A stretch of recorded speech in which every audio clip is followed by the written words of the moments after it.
latest headlines and most accurate forecast from 41 Action News. I'm Caitlin Knut with 41 Action News. Here's a look at your headlines this New Year's Eve. The roads and sidewalks could be completely covered come tomorrow on New Year's Day. With ice and snow expected, you'll want this to scrape your car if you have to get out.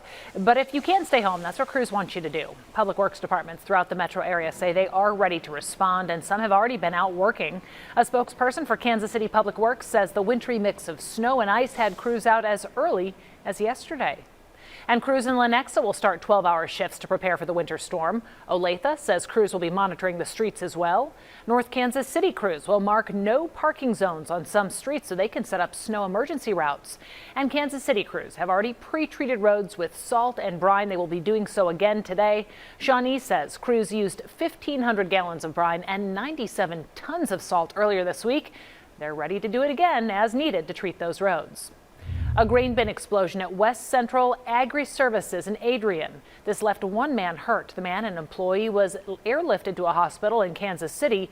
We don't know the extent of his injuries yet. That company believes grain dust caused the explosion, which damaged surrounding grain bins and structures there in that part of Missouri.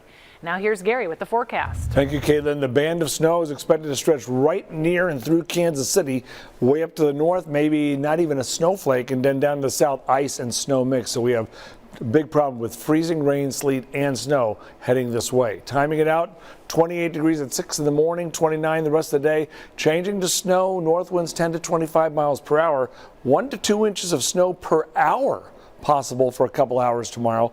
That could really add up if that happens. And then 29 degrees by the end of the day. So it's going to get slick and hazardous by morning. Remember to get your news and weather anytime at KSHB.com.